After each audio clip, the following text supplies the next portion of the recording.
Robert Entman, profesor de la Universidad de Washington, el profesor de medios de asuntos públicos y asuntos internacionales. Su libro más reciente es Escandalo, silencio, Respuestas de los medios a la conducta presidencial de 2012. Ha recibido un premio por su libro anterior, Proyecciones de Poder, los mejores de las noticias, opinión pública y política exterior de los Estados Unidos, y también ganó el premio del 2011 por libro sobresaliente de la sección de comunicación política de la Asociación Americana de Ciencia Política. En este caso, el profesor Entman nos va a presentar un trabajo que está haciendo en la actualidad, que tiene que ver con la investigación, que hace titular ¿Qué es lo que está mal contra la izquierda? Y se pregunta acerca de los encuadres noticiosos. Ustedes saben que trabaja la teoría del framing, muchos alumnos acá la empezaron a conocer de la mano de Robert Entman, que trajimos sus artículos, un poco también de sus libros, y qué es lo que pasa en esta estrategia que los grupos, o mejor dicho, los partidos más progresistas, no solo de Estados Unidos, sino también de Europa y por qué no América Latina, tienen algunas dificultades al momento de encuadrar los hechos, de imponer de alguna manera sus narrativas y sus relatos. ¿Sí? Eso puede explicar, intenta explicar un poco el avance de ciertos populismos de derecha que vimos en nuestra región. ¿Sí? Así que sin más, los dejo con el profesor Robert Entman. Thank you so much for coming to our university. Está con nosotros, efectivamente, lo quiero destacar porque vino invitado por nosotros, está dando esta charla y luego hacer una visita turística, pero después se vuelve a Estados Unidos. Thank you, and you're welcome here.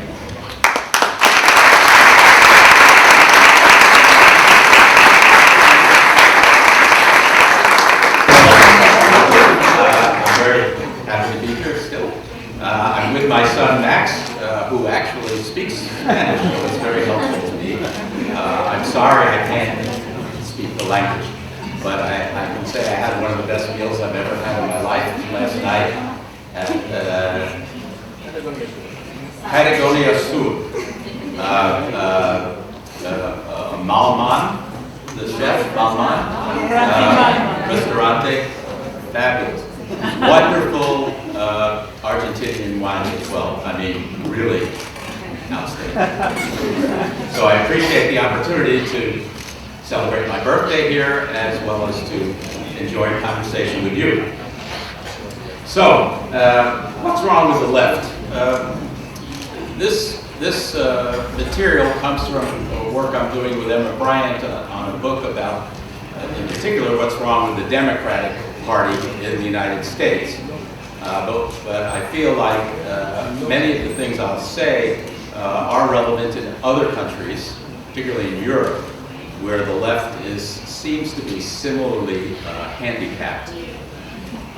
And the problem with this, and the reason I mention communication and strategic communication and framing in democracy, is that there is rising anti-democratic forces in a lot of these countries, including the United States.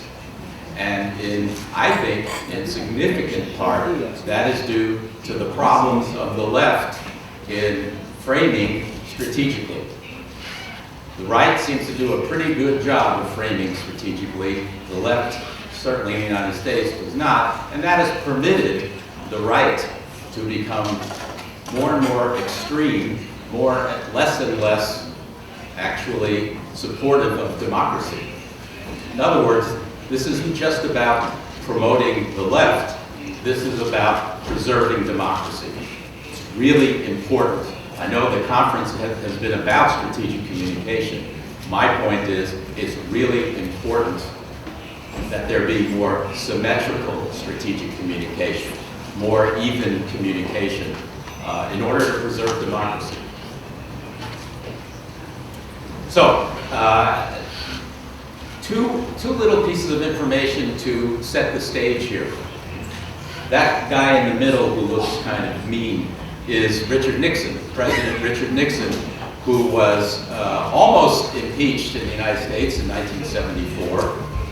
And the interesting thing here is that the U.S. House of Representatives voted 410-4 to allow the House to issue subpoenas and compel people to testify to the impeachment inquiry. In other words, almost everyone, Republican and Democrat, voted to allow this impeachment to go forward.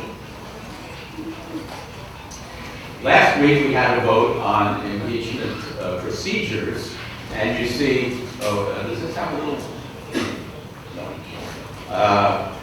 The Democrats voted 231 to 2 in favor of these rules to go ahead with an impeachment of Trump. The Republicans voted unanimously. Not one Republican voted simply to allow an inquiry into whether the president has done illegitimate things. So we go from where essentially the entire House, both parties, are supportive of this process, which ultimately is about maintaining democracy, to a point where the other party, the party of the president, is unanimously against allowing an inquiry to protect democracy. That's where we are in the United States today. It's a big change.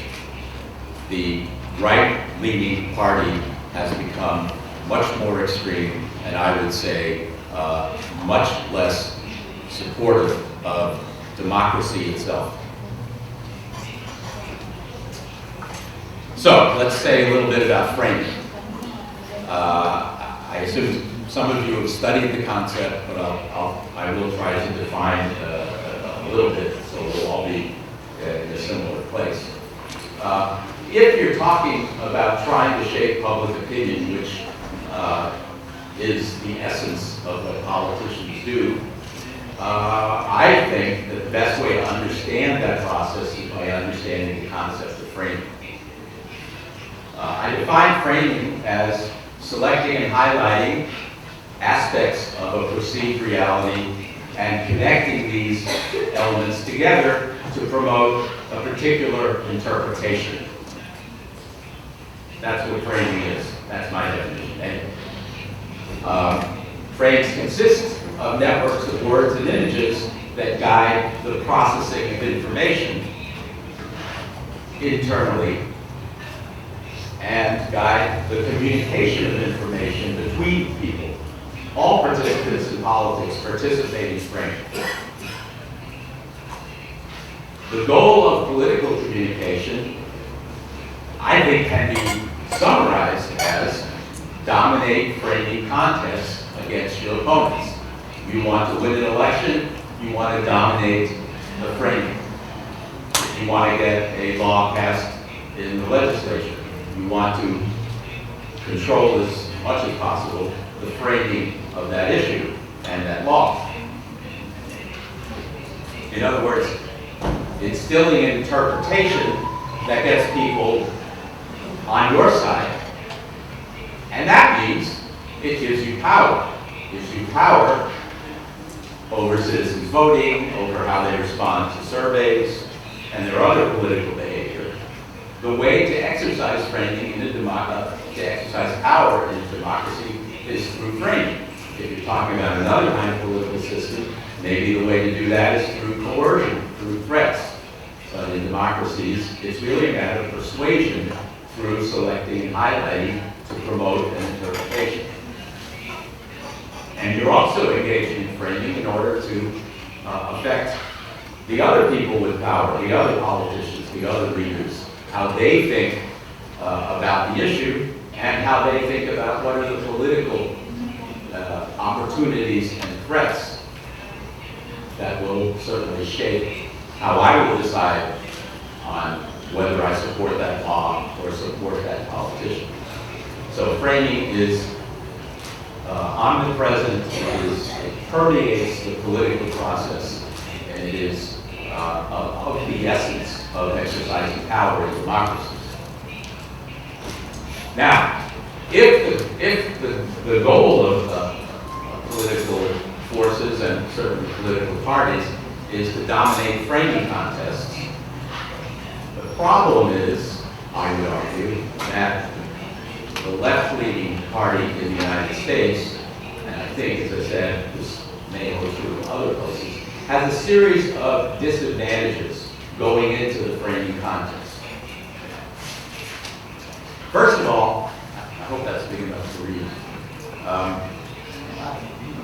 The left has two incompatible, conflicting constituencies. One consists of what I would call neoliberal, wealthy people and corporations, and the other consists more of unions, middle-class people, and ethnic minorities. These two don't mix very well, and they lead to problems in communication, problems in framing. Much more so, I would argue, for the left and the right. Secondly, a disadvantage, unfortunately, for the left in the United States is generally the politicians in the Democratic Party adhere to norms of democracy and fairness. That isn't necessarily true, as you saw with that headline that I showed you. Used to be true of both parties, much less true now of one of them. The Democrats are, of course, interested in maintaining power, getting more and more power. That's the nature of politicians. But they also have overriding principles that are also part of their motivations. Among these are honest, rational communication. Rational meaning more cognitive, less emotional. Well, that's a disadvantage, unfortunately.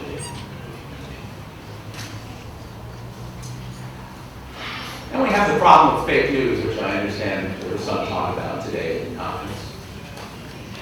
Fake news is more difficult to control, therefore more difficult to control framing contests in the presence of fake news now than it used to be.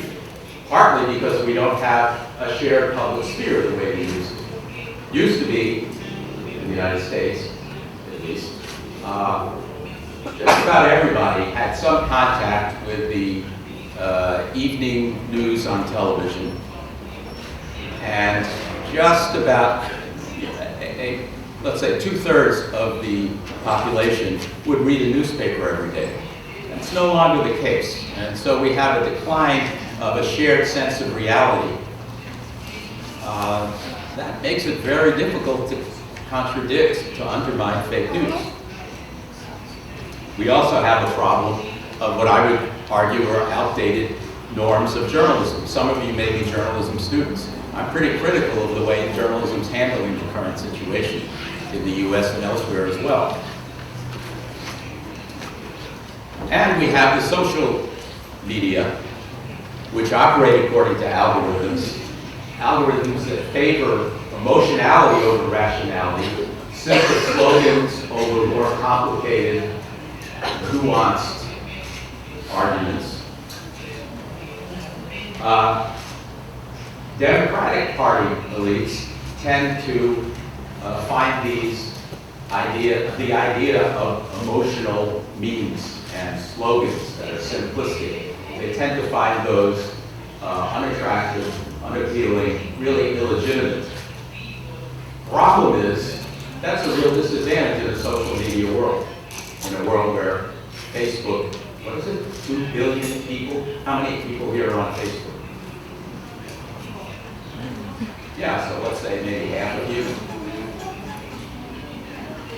That's a lot of people who get to see a lot of fake news because of algorithms. Finally, the way the internet operates, authentication is not there. It's truly, an anarchy. Information circulates. Sometimes it may be labeled as possibly fake or misleading, but there's no way that it is systematically authenticated in a way that's trustworthy the way traditional journalism would operate. Not to say traditional journalism was ever perfect, of course, but it was a lot better than an anarchistic internet in terms of maintaining a barrier against the circulation of fake information, lies. So here's an example of what I mean about the outdated journalistic practices. This is just one of the many stories that's been around recently about the whole issue with Trump. I'll say a little more. I assume most of you are aware that Trump in the United States is in trouble. He's been accused of doing lots of illegitimate things, and that's why they're having an impeachment process going on. Well, his lawyer is named Rudy Giuliani. And Giuliani, in this story, they said, repeatedly leveled unsubstantiated allegations of corruption against former Vice President Joseph Biden, who is one of the leading candidates for the Democratic Party nomination. He's leveled these unsubstantiated allegations of corruption and lobbying Ukraine behind the scenes to continue probing Biden's alleged corruption. But the allegations are entirely unfactual. They are lies. They have no relationship to logic or to any facts. But if you call something unsubstantiated, what does that connote in your mind? It means, well, it hasn't been proven yet, but it might be substantiated eventually. It might be true. So at the minimum, it suggests this may or may not be true. Well, that's the kind of thing that mainstream journalism does, that actually promotes the power of fake news and makes it more difficult for those who aren't spreading fake news to spread the truth and to frame on the basis of actual facts. An example of an advantage of the right in social media. There was a recent video that Trump's campaign put out saying that Mr. Biden had offered $1 billion in aid if it killed an investigation into this company tied to Biden's son. The video's totally false claims had already been debunked, but Facebook rejected the Biden's campaign to take the ad down. So Facebook keeps running an ad that is absolutely lies. It has been viewed 5 million times at last count, which is a couple weeks ago. This is the situation in which democracy finds itself. This is the situation, as it happens, that the Democratic Party finds itself in a weakened condition to promote its framing, let's say, of the presidential candidates. So what does the frame do? I've argued that there are 4 functions of framing. Not every frame will do all 4, but most frames will have at least a couple of these, and often all 4 of these functions. They define problems, they diagnose causes, they make moral judgments, and they endorse some kind of solution to the problem and to the moral quandary that may exist, something that will root out the cause of the problem. So that's what a frame does. So if we have a new political event, the way democracies work, you'll get a framed context. Okay, what does this event mean? In this case, and now I'm going to go through a bit of a case study of the Trump impeachment as a framing context. So, just out of our curiosity, how many of you are familiar with this impeachment thing that's been going on in the United States the past couple of months? So not very many? Oh, okay. Again, about as many of you as on Facebook. That's interesting. So a whistleblower alleged that Trump was engaged in misconduct with respect to American foreign policy toward Ukraine. In particular, he withheld military aid from Ukraine, which is fighting an invasion by Russia.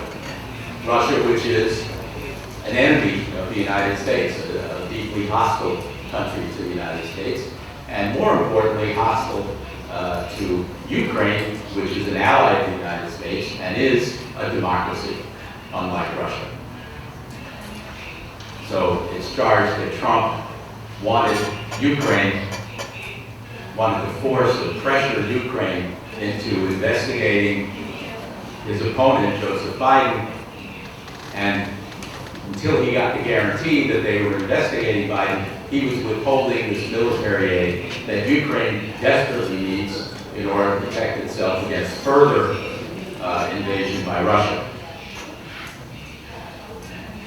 So you have this charge, you have Democrats and Republicans promoting conflicting frames. Democrats see this as an opportunity to weaken Trump by framing him as a problem, as doing things that are scandalous, corrupt, and ultimately impeachable, meaning he can be removed from office under the U.S. Constitution. Republicans see this series of events as this is how foreign policy works. Sure, the United States pushes people around. That's what we do. That's how we exercise power. It's realpolitik. So two quite different frames. And of course, the political stakes here are enormous. If the Democrats can spread their frame to a large number of ordinary citizens, there's a good chance either that Trump would be removed from office or he will lose the election. More likely, he would lose the next election. And that's the goal. For Republicans, of course, they want to protect Trump. Trump is very popular in their party, and he's doing things they really like.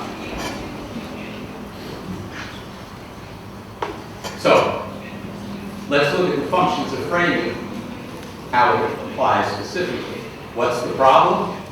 Trump is violating the United States Constitution and U.S. law. We can't just let that go on. The cause is Trump intentionally, selfishly, is trying to use the presidency for his own personal interests. The moral judgment, he's a corrupt actor. He is thoroughly corrupt, should not be a president of the United States. And the solution, of course, is to impeach and remove him from office. So that's the Democrats' framing situation. That's the frame that they want to promote. And what I want to say is some things about how incompetent they are, how unstrategic they are in the way they've been promoting this frame that Trump is the problem, Trump needs to be removed, Trump is unfit. Impeachment. Constitution says you can impeach and remove a president for treason, bribery, or other high crimes and misdemeanors. So, what is a strategic Democrat to do? Should we perhaps frame this as treason, which consists of levying war against the United States or adhering to their enemies, giving enemies aid and comfort? Now remember what he's accused of doing. Right? Helping Russia essentially intimidate, dominate, possibly take over Ukraine, which is an ally of the United States, and which is allowing an enemy of the United States to expand its power. So that's one choice. But we also have bribery. That's another possibility. What's bribery? Basically, you offer something of value or receive something of value in return for being influenced in the performance of any official act. An official act like giving military aid to an ally. So bribery. And the third choice is high crimes and misdemeanors. But this is very vague. What does that mean? Not a good choice. Because it's actually not clearly defined, and it's also pretty easy to defend against. You just say, that wasn't a high crime. That may have been wrong, but not high. So now let's think about how Democrats have actually framed what Trump is alleged to have done, and actually Trump has admitted he did it. The main term that they have used to describe what Trump did is quid pro quo, meaning this for that, right? Now, what's wrong with this as a strategically communicating phrase? It's a foreign term. Lots of people don't know what quid pro quo means. It's not in English. It's not in Spanish. It's in Latin. I guess if you want to influence the Latin people, that is, the people who still speak Latin every day, which is zero. Well, maybe a few people in the Vatican. I don't know. Yeah, you use it. Otherwise, not a good word. Not only that, it's not inherently criminal. Quid pro quo, that's a trade. We do that every day in the store. We give this money for that a muffin. Not only that, they're quite common, quid pro quos in foreign policy. We trade all the time in foreign policy, right? So, not a good word really to characterize if you want to get people to understand what's at stake, and perhaps get them agitated, get them feeling negatively towards Trump, maybe even some anger and shame. Who is this guy being president? Bribery. Now that's something that's an English word. It's a word that also exists in every other language. And it's something we all understand. It's an illegitimate transaction. Not only that, right there in the Constitution, it says you can remove a president who engages in bribery. Why not use that word? Did they use that? Have they been using that word? Here's the results of my research. I looked for words, bribe, bribery, bribe, in the New York Times, CNN, and NBC, pretty reasonably representative mainstream media. And what I found is the word is used 16 times by reporters, only twice by Democrats, and twice also by Republicans who denied that it was bribery. So, in other words, that word is not being used by Democrats. Whereas they're saying quid pro quo many, many times. Quid pro quo. Try to put yourself in the position of a citizen who is not highly educated like you are, but doesn't know what the hell quid pro quo is. If they happen to know what it is, okay, it's a trade. Bribe, no, Democrats don't use that word. Why not? Why not use a simple word that's the one in the Constitution that says presidents can't do that? We can remove them if they do that. And actually, they managed to have 9 times Biden being accused of bribery on the basis of those lies. What about treason? That's the other word right there in the Constitution.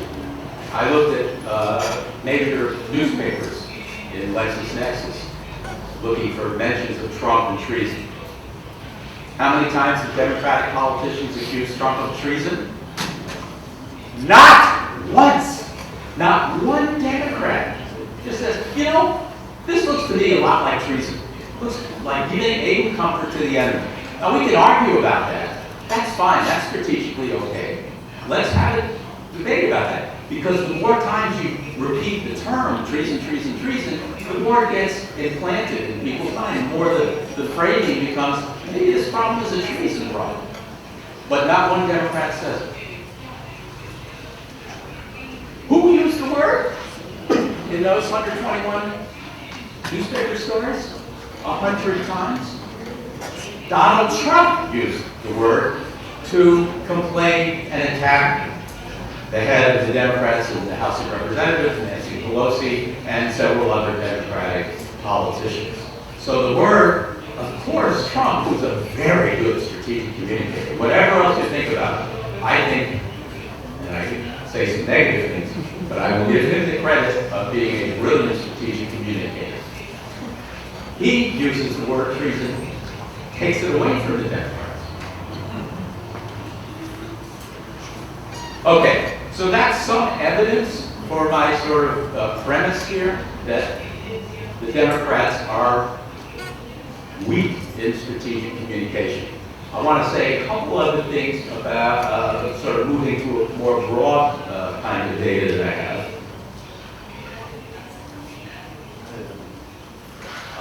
This is based on millions of words of transcripts on political interviews, programs over about 7 years.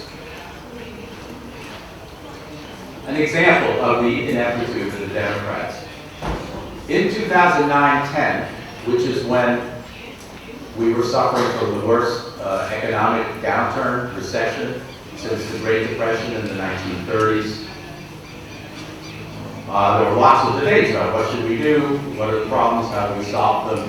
And what I found was that the Democrats actually talked the Republican talking point. They emphasized the deficit, the federal deficit. And I won't go into the technical reasons why that was not a smart way to frame the situation as a problem, but it's striking that the Democrats actually spoke about the deficit, the budget deficit, more than the Republicans. The Republicans correctly emphasized jobs. And relatively speaking, spoke less about the debt. So basically, you had the Democrats giving traditionally Republican talking points at the time that the Democrats had power and could have used it to push through significant reforms and did not. Go up to 2016. Traditionally, the Democrats are the party of jobs and the ordinary working class, things like that. Well, guess who spoke more about jobs? By far, was Donald Trump in 2016, not Hillary Clinton. So again, Democrats allowing the frame, one of their more powerful advantages, to be captured and used by the other party. More generally, I ran these millions of words through a program called Diction 7.0. And you can see there across the top a number of ways in which the Republicans are superior at engaging in effective framing. So, tenacity, meaning repeating the same points over and over, sticking to your points. Republicans, much better than Democrats. All of these are statistically significant. Leveling, trying to get the audience to identify with you. I'm on the same level as you. They're using language to convey more commonality. I think the guy who's talking about Autor was saying things related to that. Praise, just positive, upbeat things. Republicans are saying it nearly 3 times more often than Democrats. Passivity. That's the one place the Democrats actually win the contest. They are more passive in their language. That's weaker language. Your writing teachers probably told you that. Avoid the passive. Human interest. When Republicans are selling their frames, they tend to tell more human stories. They use names of ordinary people in ordinary situations. And relatedly, concreteness, Democrats tend to speak more abstractly, more intellectually, more as if their audiences are familiar, manipulating abstractions in their mind, like college graduates. But, you know, that's not the best place to pitch your arguments. Trump has been found to use basically 6th grade level language. Democrats typically more like 11th grade. Well, you know what? It probably pays to address people where they are. That's strategic. Very interestingly, I found that the phrase American people is the most used phrase in American political communication. Lots of references to the American people. Well, when Republicans use the American people, they're referring to what the American people want. Republicans say the American people, for example, don't want regulation of guns. American people want the freedom to own machine guns so they can go out and hunt little deer and rabbits with machine guns. That's an American right, heritage. The American people demand this. It's very important. It's a way of legitimizing what Republicans actually want, is by saying, this isn't us telling you what we think you want. This is us simply responding to your wants as the American people. And notice the difference. Republicans doing that twice as often as Democrats, whereas Democrats tend to be, this is good for you. We're doing this for you, the American people. Instead of being responsive, we are sort of telling you what's good for you. So you can see how that would be less effective as a strategic communication, a way of engaging in effective strategic communication. A final example from impeachment. And there are literally daily examples of this, but this is one.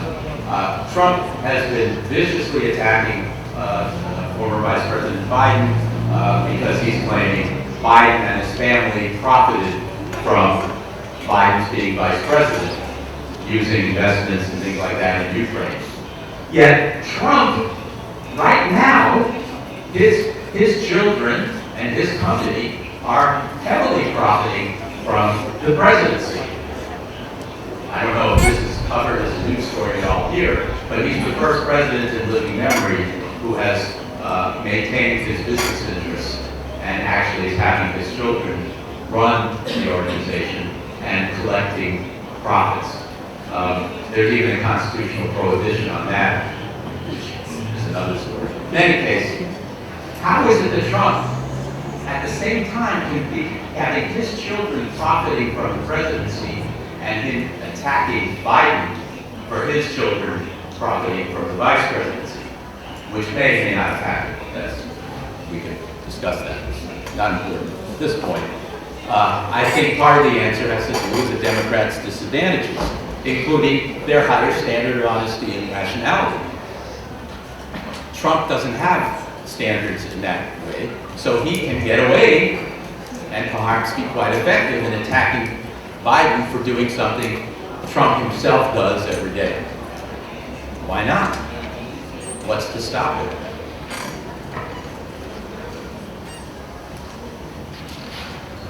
Democrats tend to be very hesitant to use the same kind of tactics that Republicans do.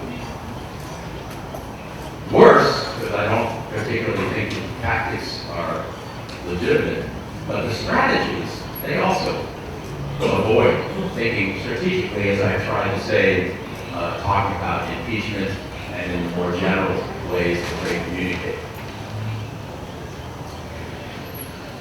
Despite all their disadvantages, despite their historic refusal to engage in strategic framing, my argument is they can. They can do this. They can overcome their disadvantages. Not only can they, but they must. At the end of the day, as I said at the beginning, this is not simply about helping the more left-wing party enact policies that I like.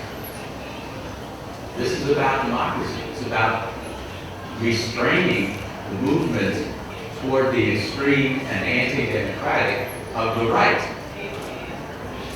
So more symmetrical, more competitive communication by Democrats serves democracy by giving the right more incentive to come back and accept the norms of democracy and keep their strategic communication within the bounds that they used to occupy 40 years ago when the Watergate scandal was going on. Both parties were dedicated to finding the truth about what Nixon did. Now we're in a situation where one of the parties in the United States is not interested in finding the truth about what the president did. In other words, not very interested in maintaining the United States as a democracy. That's alarming. That's why we need actual strategic political framing and communication. Is this a good time for me to stop? I don't know. Give us a few minutes for Q&A, question and answer. I will entertain a couple of questions. Si alguno tiene preguntas, en castellano pueden hacerlas, no hay ningún problema. Las traducimos allá atrás, allá, primera cadena que me quedo un poquito más cerca. Alcanzo y ahora te doy otro error. Gracias. Yo quería saber si estos puntos flojos, estas desventajas que tiene la izquierda, tienen que ver con alguna sensación de sentirse superiores por esto de ser más racionales, más educados, etc. Y en este caso Trump está apelando a cuestiones más esenciales, más simples de su percepción.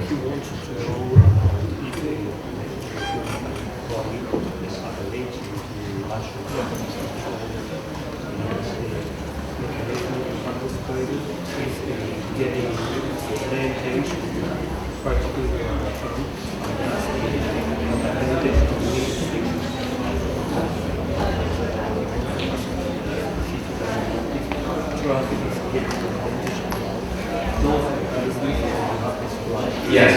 I understand the question is Trump getting an advantage for the presidential election and generally in his position by being more adept at strategic communication? I think he's got a huge advantage. The most obvious is he knows how to use Twitter. And not only does Twitter go directly to 60 million people who follow him, more importantly is it goes to the regular journalism outlets, the regular mass media. And every day, Trump can and does deliberately tweet something distracting, which then the rest of the media go and chase that story. So one example is this was right after he became president. He said Barack Obama personally ordered that Trump be wiretapped, be spied on. This was a complete fabrication. It came from nowhere. That's what Trump says. Well, that then occupied about 2 or 3 weeks of the news cycle. You know, distracting people from important stuff with a fantasy. Now, you might find that morally problematic, and it's certainly damaging to democracy and damaging to citizens' ability to understand what governments are doing and actually taking part in political discussion. But as far as strategy goes, it's worked very well for Trump. He has managed to thoroughly dominate the news, thoroughly dominate framing. The Democrats are always catching up to whatever Trump is putting out. And I think he benefits very much from the decline of traditional journalism and the rise of social media, which he's really good at manipulating.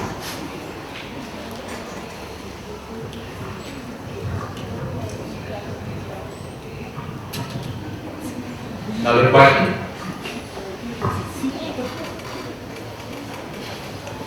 ¿Me escucha? Sí. No sé si puedo probar preguntándose en inglés o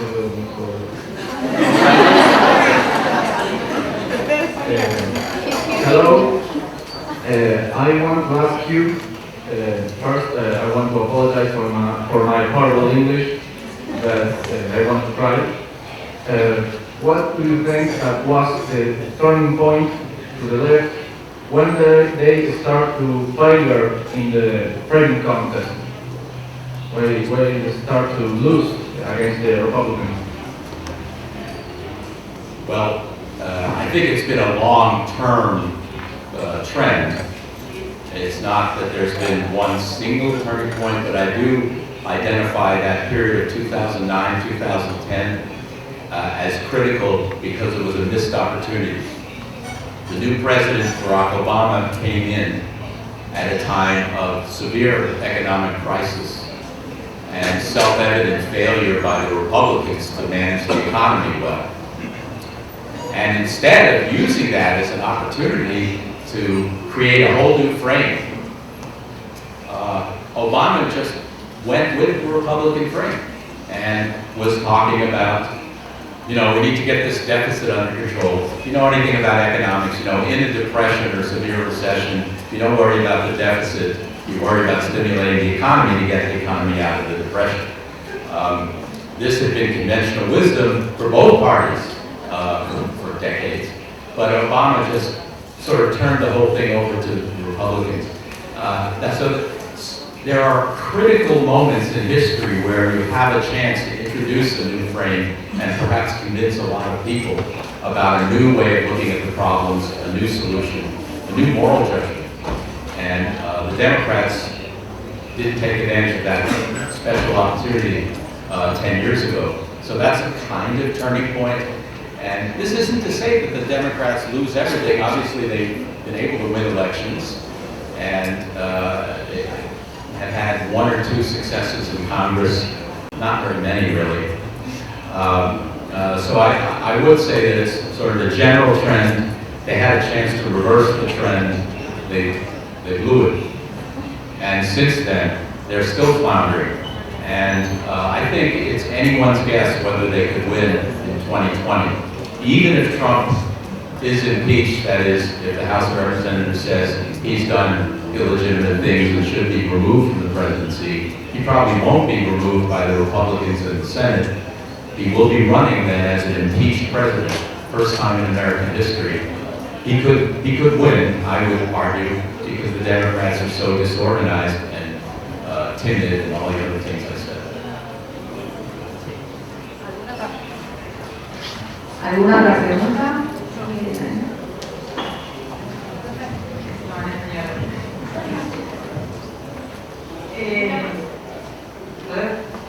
Te quería preguntar si considera que que viene sucediendo de, digamos, la pérdida del frame del Partido Demócrata le ve como algún tipo de solución en la medida en que aparecen nuevas figuras como Alexandra Ocasio-Cortez y otras figuras que representan como minorías, si es posible que a partir de un cambio generacional el Partido Demócrata pueda volver como a encontrar ese rumbo, digamos, perdido.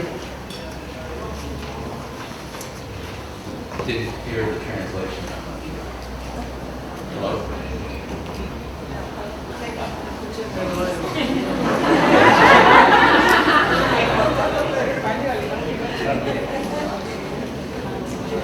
Change this situation. Yes. Okay. All right, so the question was, can people like Alexandria Ocasio-Cortez, new people in the Democratic Party, change this situation, become more successful and strategic in their framing contest? I think that's possible. I think they do understand some of the weaknesses of the older leaders of the Democratic Party. It's a little early to say whether they will gather the power to really have an impact on the party's strategic communication processes going forward.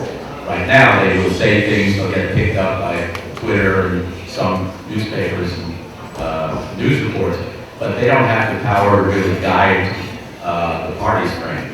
So, in 20 or 30 years, maybe, but as John Maynard Keynes said, in the long run, we're all dead. So we would like to see this happen in the shorter run for the purposes of maintaining democracy.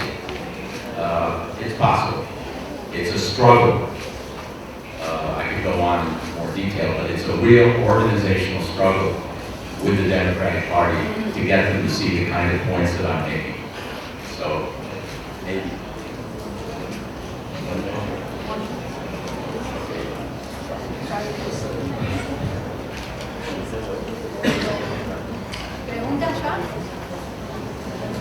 Bueno, antes que nada, muy buenas noches. Quisiera hacer una consulta, ya que arrancó hablando con lo que sería fake news. Quisiera preguntarle si se debe regular de manera internacional los servicios de Internet para que estas cosas dejen de tener tanta relevancia a la hora de la opinión pública.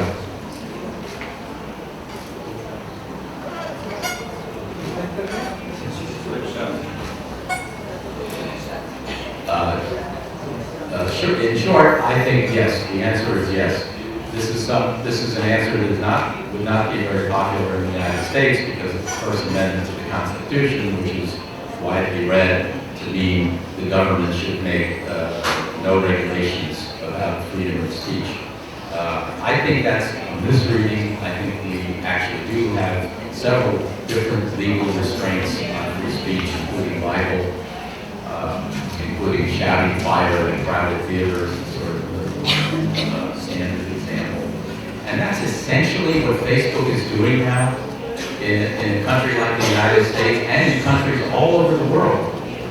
I read something about, I believe it was Myanmar, where Facebook was involved in similar spreading of fake news that was causing ethnic conflict and violence. It is ridiculous for Facebook to say that's against the First Amendment. They have the First Amendment right to censor or regulate content. They won't do it voluntarily. I would say then it needs to be done through government. Now, very complicated thing. Who in government decides that's fake, that's real? That's an exaggeration, but not fake. Very complicated deal. If I had more time, I could sort of elaborate on possible ways to implement that, but yes, I believe it's actually very important that we figure out ways to authenticate information at the minimum, if not to prohibit disinformation. If we could authenticate information, one would hope that most people would go to the authenticated sites and let the fake sites become more marginal. But I don't know about the political will to do that. Facebook is very powerful. The other social media are very powerful. And the whole idea needs to be reframed. At least in the United States, the idea of regulation of speech and press is seen as a very negative, scary thing. So it's another frame contest to engage in.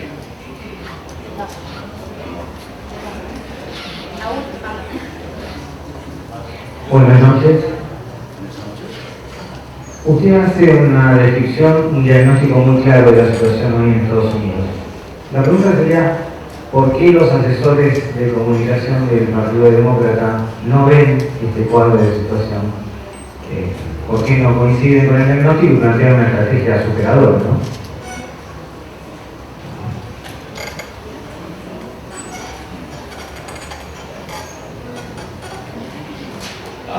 Excellent question. Going back to my early slide, there are multiple reasons. I think the base reason is that Democrats feel they have to appeal to conflicting constituencies. This means it's difficult for them to convince themselves to settle on one frame. Oh, if we frame it this way, it'll offend African Americans. If we frame it that way, it'll offend white Americans. If we frame, let's say, taxes in a certain way, it'll offend our wealthy supporters whose money we need to conduct campaigns. But if we frame it in an aggressive, clear, simple way, tax the wealthy, raise taxes on the wealthy, well, we will alienate these contributors. If we say it in a sort of wishy-washy, I don't know if there's a word, timid, vague way, somehow they feel that's the safe way. And look at Hillary Clinton's campaign and you see that's exactly what she did. She could never really come out and straightforwardly say, this is the way it should be, this is morally wrong, we are going to change it by doing this, this, and this. And the other side is morally bankrupt, wrong, and should not be listened to. That kind of clear rhetoric is Democratic consultants are afraid of. Let me just say one other thing about that. They also feel it's like part of the culture of the party and the consultants that is beneath them to engage in a simplified slogan or to engage in emotional communication. They think that's improper. To recognize that most people reason along with emotion. It's not purely cognitive. Yes, we're taught in the colleges that we all go to, we should be rational and go through the yeses and nos and balance and so on. That's not how ordinary people think about politics, which they don't have detailed knowledge about. But Democrats feel emotion is something that is inappropriate, perhaps even immoral. And that is something I and others like me have been trying to convince them. It's okay to use emotion. You don't have to lie to be emotional. You can actually tell the truth, and you can tell pretty simple truths and involve people, get their attention using emotion. Democrats don't like to do it. All kinds of examples in recent campaigns where new social media, the AOC type people have said, why don't you say this, why don't you go after that? And the consultants say, no, that's not the kind of thing we do. Well, that's self-defeating, I think.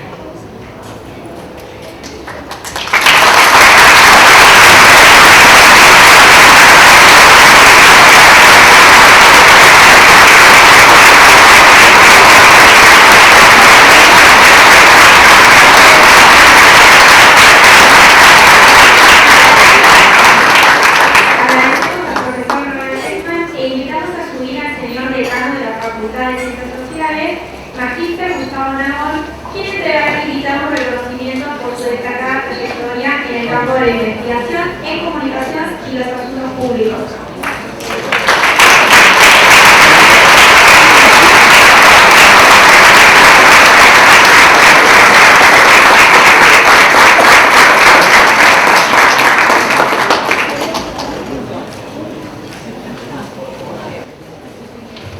Bueno, ahora sí, a modo de cierre, la verdad que fue una jornada maratónica y como todas las maratones estábamos muy cansados, pero también muy contentos por haberla culminado de esta manera.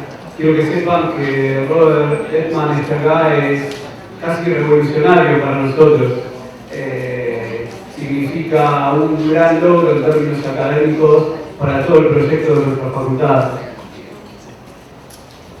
Es importante también que sepan que esta jornada continúa el lunes con la visita nada más ni nada menos que de Manuel Castel, que va a estar dictando una conferencia también en esta sala, en el aula B, en nuestro auditorio Hugo Cáncer. Así que estamos cerrando un año que para el área pedagógica de comunicación va a ser seguramente inolvidable.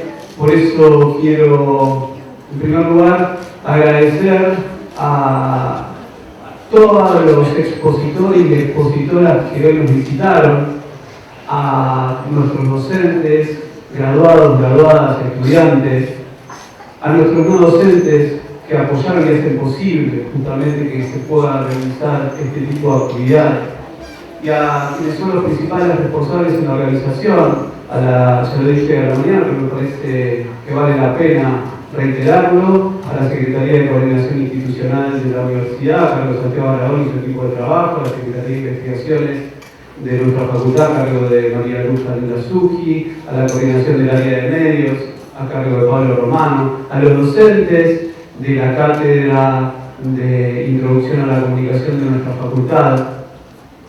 Esta jornada, que como les decía se extiende hasta el lunes, es una suerte de epílogo, de cierre de año de lo que fue un gran año para el área de comunicación, donde tuvimos el lanzamiento de nuestra radio conurbana, donde pudimos realizar desde acá la emisión de 2 programas de radio de trascendencia nacional, como el de Víctor Hugo Morales y el de Gonzalo Bonadeo, donde empezamos a realizar de forma íntegra el suplemento Universidad para el diario Página 12. Un año donde relanzamos nuestros posgrados con la especialización en gestión de las comunicaciones, que continuaremos el año próximo. Un año donde volvimos a formar parte formalmente de la red COM, la red de carreras de comunicación, y donde en el último encuentro de la Universidad Nacional de Salta presentamos líneas de investigación que venimos desarrollando desde hace tiempo con docentes de nuestra casa.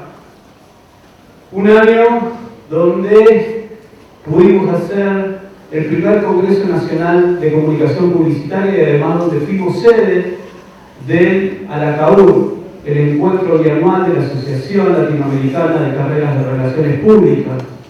Y por esta sala pasaron cerca de 750 personas.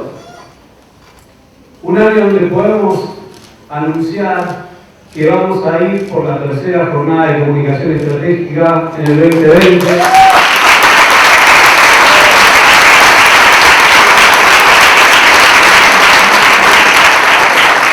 Me parece importante que sepan que todas estas acciones tienen que ver con un reposicionamiento del área pedagógica comunicación, que tiene el objetivo de reubicar a nuestras carreras de comunicación en el lugar que siempre ocuparon, que es un lugar de referencia académica y profesional, y donde seguramente estamos volviendo para no irnos nunca más.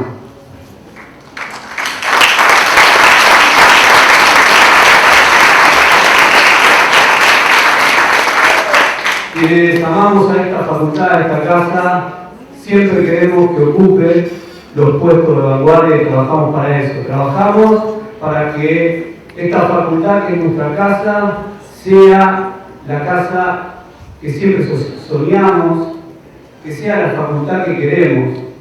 Y en definitiva, trabajamos todos los días para que esta sea la facultad que nos merecemos. Muchas gracias.